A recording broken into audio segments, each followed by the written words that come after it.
All right, it's time for Chapter 8 of our book, The Talented Clementine. So here we go. I showed Margaret my new sneakers at the bus stop Friday morning. "Oh, yeah," she said. She faked yawn.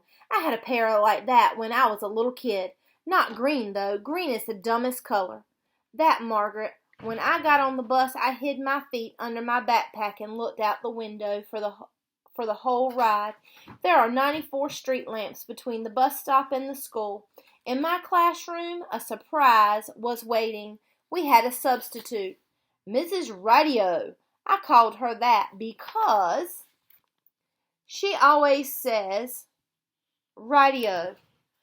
Also, okay, fine, because I can never remember her name.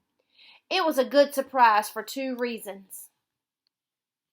I wonder what those 2 reasons are. I hope we find out. First, oh yes, we're going to find out. Because when she reads my teacher's instructions, she said, "I'm sorry, but we're not going to be able to have a run-through of the last act for the talent show. It will be a miracle if I can even figure out what the heck we're supposed to be doing for classwork." The second reason was seeing Mrs. Radio in front of the room gave me the most astonishing idea of my entire life. I raised my hand. "Yes," Mrs. Radio said. "I need to go to the principal's office," I told her. "Radio," Mrs. Radio said. "Substitutes don't ask you why about things." I walked down the hall, which was very hard because my new sneakers wanted to run, and I knocked on Mrs. Rice's door. "I have new sneakers," I told Miss Rice. "I see that," she said. "Do you have a note?" "Nope. I just came to tell you that tomorrow I'll be sending in a substitute." "A substitute?" "Right, a substitute. Like my teacher sent a substitute today." "I'm sorry, but there are no substitute students." "But why not? If a teacher can have a substitute teacher, how come a kid can't have a substitute kid?" Mrs. Rice looked at me for a long time. "Do you know, Clementine, that no one has ever asked that question before? And it's a good question, an excellent question. I'm sorry that the answer is still no, but I'm going to need a little time to come up with an excellent reason for you. So, am I all done being here?" I asked. "You're all done being here," Mrs. Rice answered, "for now." After school, I brought my old sneakers with the new tappy bottoms up to Margaret's apartment. "All right, I'll teach you a very easy routine," Margaret said. "But remember, you have to do everything I say. You're 8 and I'm 9, so that means I'm the boss of you." Which is a rule I don't like very much. "What about Mitchell?" I asked. "He's older than you. Is he the boss of you?" "Mitchell is Mitchell," Margaret said. "He can't be the boss of anybody." "Well, what about my parents then? I guess they're the boss of all of us." "Nope," Margaret said. "My mom is way older than your parents. She's the boss. So you have to do what I say." Sometimes Margaret makes me so mad. I tried one more thing. "Oh, yeah? Well, what about Mrs. Jacoby on the top floor? She's about 100, and I think that's older than your mother, so that makes her the boss." Margaret looked stumped for a minute. "I don't know," she admitted. "It's all too hard to tell with grown-ups." Then she brightened up. "So, we'll just stick to me being the boss of you." I thought about the talent show and about me being the only one without any talents. "Okay, fine," I said, "for today." Margaret put on her tap shoes, and I put on my sneakers with the bottle caps. She rolled up her rug and started tapping around.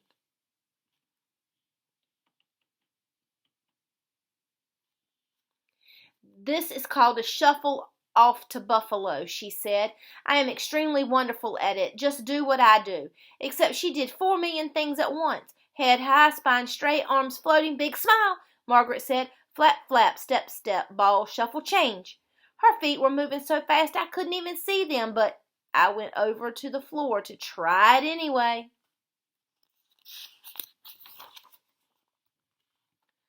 Let me tell you, a shiny wooden floor is very slippery when you have 24 bottle caps glued to your sneakers. I took one step onto it and skidded right into Margaret's dressing table. Perfume bottles, hair clips, and brushes and rings and ribbons went flying through the air. Margaret made a face and said, "Clementine, you are hopeless," which I already knew. But then, while she was picking everything up, she surprised me. "I guess you're not meant for tap dancing," she said, "but we still have a little time. I'll keep trying to think up something you could be not so hopeless at. I think Margaret might be a little empathetic, too. Thanks for the lesson anyway," I told her. I changed back into my new sneakers and went outside to where my dad was finishing up the ivy. Maybe he noticed some really great new talent today, but before I could tell him the bad news that his daughter was a failure at tap dancing, my brother came outside with my mom. He ran over to us and tried to pick up my dad's clippers.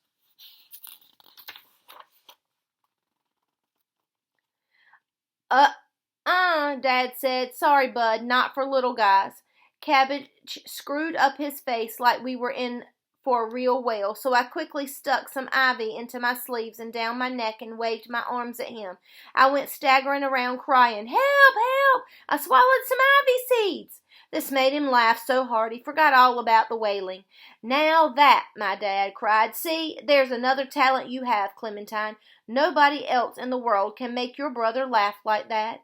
"Dad," I reminded him, "that's not something people perform on stage." And then I remembered Joe. "Hey, Mom," I said, "could Beats still have an accident?" "First of all, your brother's name isn't Beats, and second of all, what do you mean, an accident?" "I mean he doesn't ever need diapers anymore, right? Even if he heard a really loud sound like, say, clapping, he'd be okay." "He wouldn't." "Oh no, he's pretty safe there, Clementine. You asked the most interesting questions." Then she dragged my brother off for his playgroup while he was still laughing about the ivy. I thought about the other part. My teacher probably would make me put a leash on my brother. But I wasn't so sure about Margaret's teacher. Margaret's teacher really liked rules. "Do we have a leash?" I asked my dad. "A leash? No, of course not. Why do you want one?" "Do you know anybody who does? I just need to borrow one for a little while." "Well, actually, I've seen a leash in Mrs. Jacoby's storage compartment from when she had that Dalmatian. You could ask her." My dad knows everything about everybody in the building, and he's always saying it's a good thing he can keep a secret. "But Clementine, I don't think Moisturizer would like that." "Dad, I know that. I would never put a leash on a cat." "Who do you think she's going to put the leash on?" Let me know what you think. Have a good day. See you tomorrow.